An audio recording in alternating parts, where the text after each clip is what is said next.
Bismillahirrahmanirrahim. Alhamdulillah. Alhamdulillah. Naduhu wasta'inuhu wastadihi wastaghfiruhu wa uminu bihi jalla wa ala wa la akruhu wa ashhadu an la ilaha illallah wa ashhadu anna Muhammadan abduhu wa rasuluhu.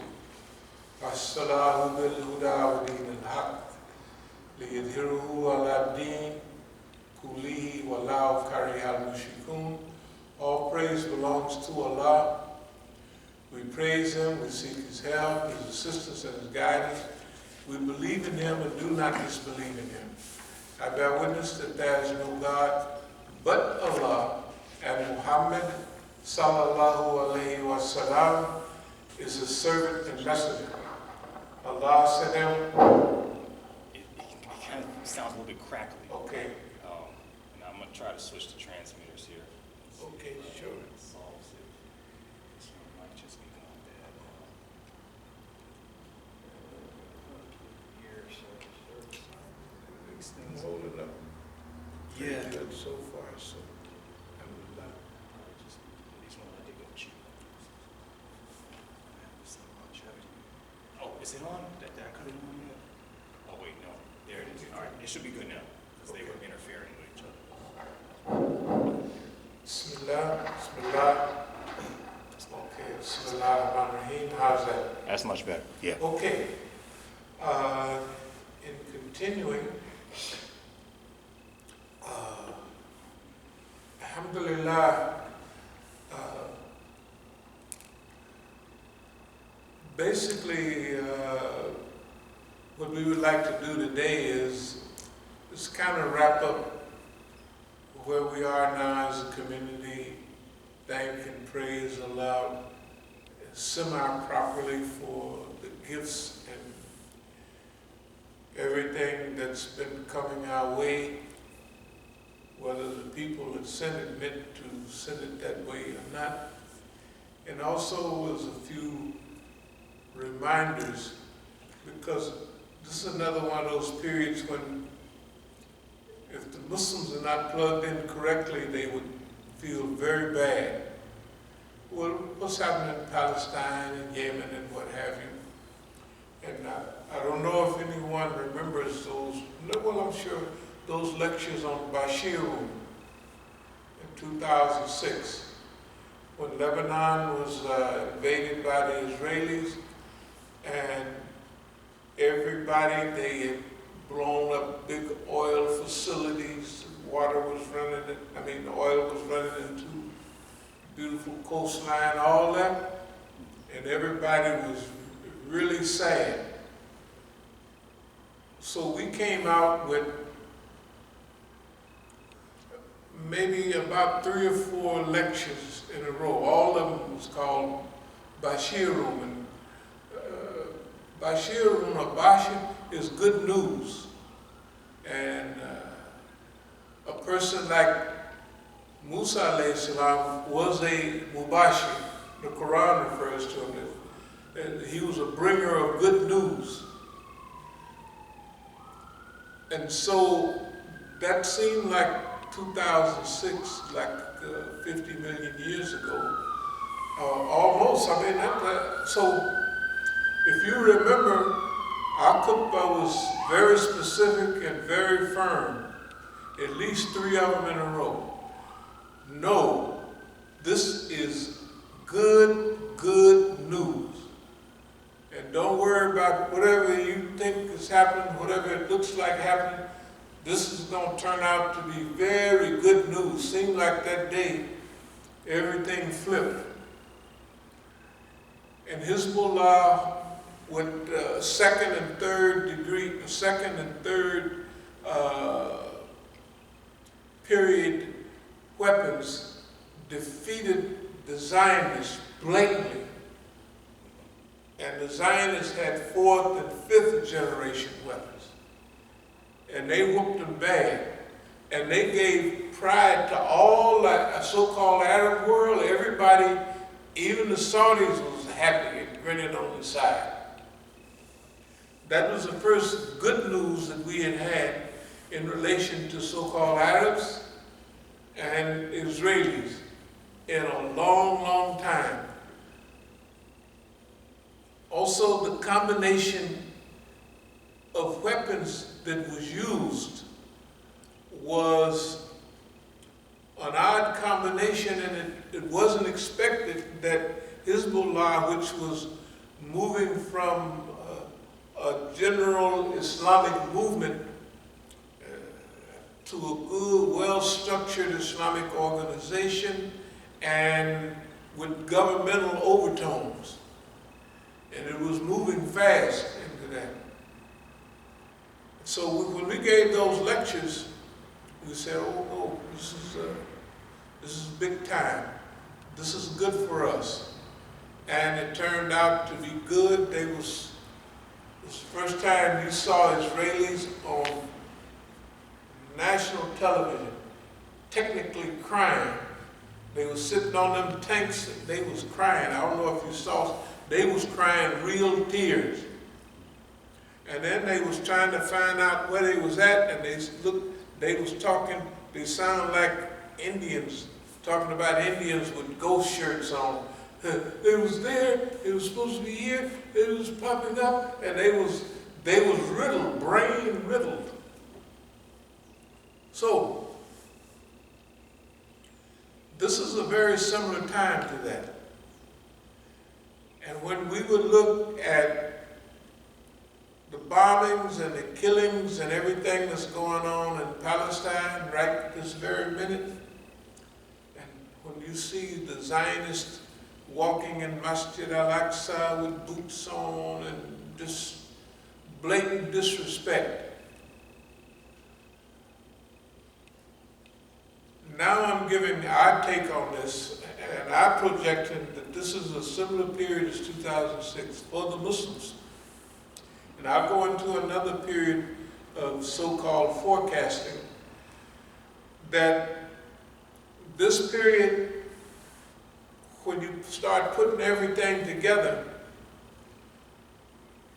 the Zionists thought or thinking now that we didn't put, and with Netanyahu, he's thinking we didn't put a seal on this.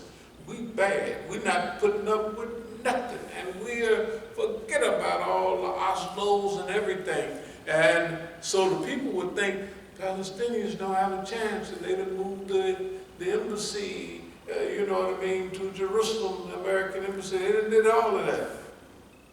Okay. But at the same time, we have to try to stay in tune with the transitional activities or international activities that's going on. Yemen, which has been a human tragedy, to say the least, is beginning to take shape and form. Palestine is something that the Zionists thought they were making big progress in the world.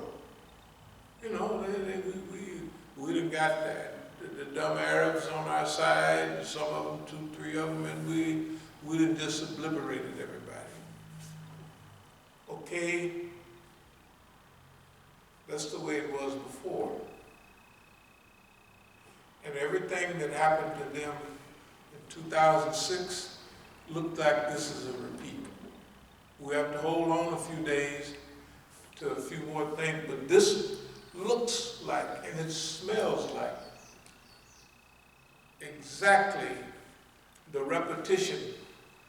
If you study the world situation, the world attitude, it's a little bit different. Netanyahu his attitude deserves to be knocked down. That's the way it looks right now. We have to wait a few days till a few more pieces fall together. All the weakness in the weak implementation of the U.S. with the great Iranian deal up in the air. And just the possibilities of certain people running is bringing us back to that 2006 era. Well, you can never go back. But you see, arrogant, the thing that always brings the Zionists down is arrogance. You can't get nobody more arrogant than Netanyahu. You can't get anybody. They done went in the back. They said, we're going to tighten up on this 2006 stuff, and we're going to hit them with this, we're going to hit them with that. Okay, the very thing that they was counting on to get them over the hump will be the very thing that brings them down, that brings them to the table. Okay, I won't say much about what we talked about years ago about this is a protracted struggle, destabilization, temporary transformation. This is around 2011 in that area.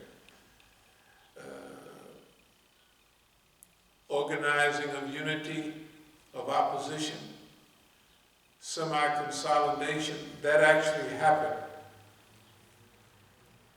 Regional vision, that has actually happened. No matter what they wanted from it, that coalition, when you take Iran, when you take Iraq, and when you take Syria, that's all running along that whole belt right there. Then you jump over to Yemen. All of those and everybody involved in that did what they did, probably not knowing what they were doing. When we take the Zaris, and when we take the Hassan Rouhanis, and when we take all of those people, they were doing certain things according to their wishes and desires, and they was just falling into the historical trap. If they wasn't trying to, that's where they are right now. So now, all of the historical alliances, when we talk about Iran, when we talk about Iraq, when we talk about Syria, those are all linked right there together. The Zionists have attacked all of them. In proxy, they've had their proxies. The Kurds do stuff in Iraq, and also their direct offshoot, what they produce, Daesh and all of that, to do all of what they wanted. And if you looked at it, oh man, the Greek, all of that area destroyed, Syria destroyed, this would lay waste. Oh, when you take Iraq, and you take all that and put it together, you would begin to think that this is a disaster till you bring Yemen in, till you technically bring China and Russia in as supporting cast and supporting actors.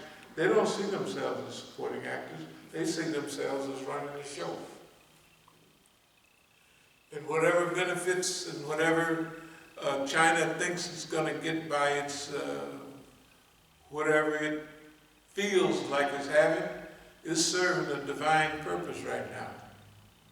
Whether they know it or not, or whether they like it or not. But we have to be able to see and understand all the things that are going on in the world, whether the other people see it and feel it or not. Even the Palestinian people may not have a feel for what's going on. Because sometimes each people is focused on their own hurt and their own, you know what I mean? And sometimes they don't see the picture. The big picture, well, if we have anything that we have been doing over the decades, is keeping score of everything. All the scores we've kept have came out 98% like we thought of. That's keeping score. When you go over there, you say, hey, that's the score. Hey, do you agree with this? Yeah, that's the score, all right. But they may not have agreed with it in the beginning. What happened and how it was perceived, now, okay. So Bashiru, and also 2011. And now, 2021. With Iran, with Iraq, with Palestine, with Yemen. And you have to remember, Shia Iran is the only country that is wholesale coming out supporting Sunni Palestine. The other Uncle Thomas, 2 or 3 of them signed on with the Zionists. Okay, fine, don't worry about it. Wonderful. We're not saying wonderful, but they did it. We didn't do it, they did it. Right? Right. You hear them rumbling about Shia Hezbollah right now. And no matter what they do, they don't want to mess with Hezbollah. Let them do what they want. They didn't say, Hezbollah is sending some rockets over, why you ain't going over there after me? Right. Are you so bad? Right? Hey, the Zionists, no. See, wa makru Allahu khairul makirin. Allah planned, they planned and Allah plans, and Allah is the best of planners.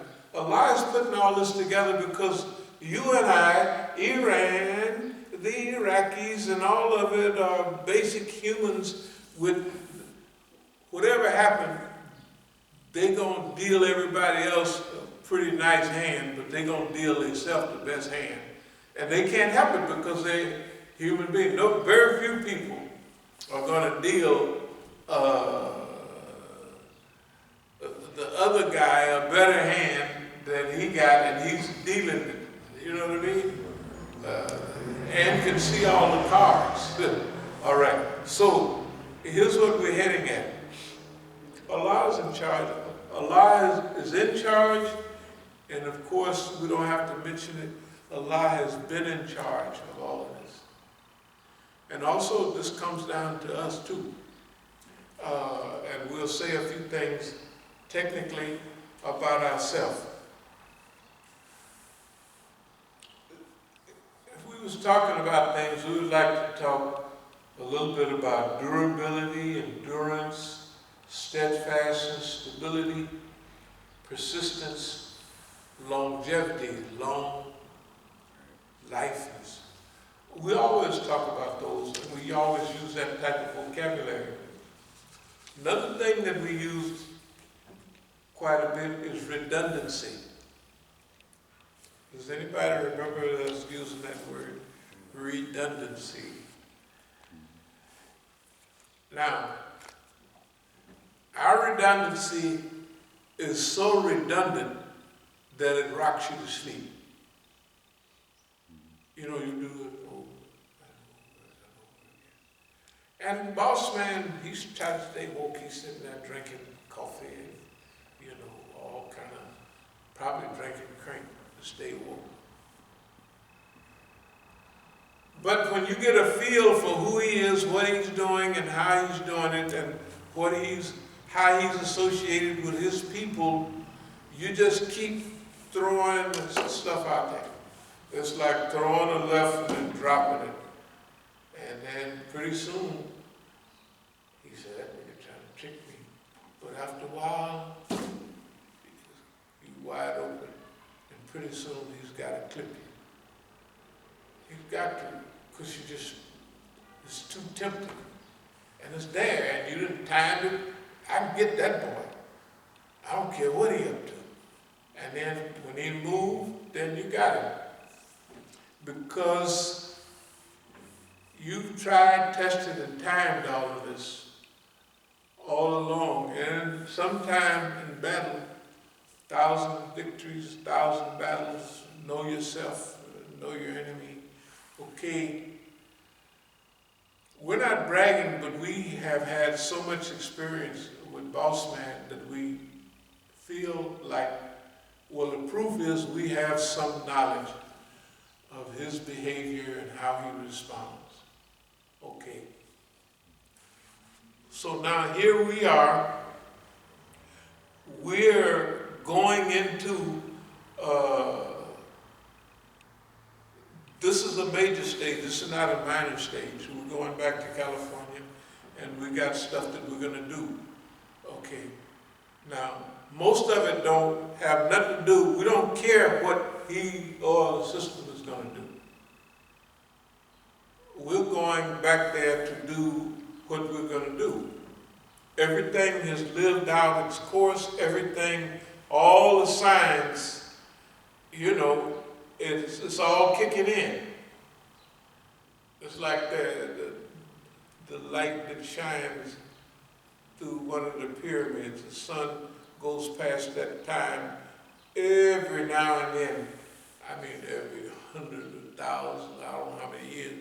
But when it shines on that little light, boom, it illuminates certain things. Now they built it so they got certain things hooked up, you know, and they, you know, you can say what you want, but the whole pyramidal structure from Egypt, the ones in South America and Peru and everything is lined up with this thing here, this universe.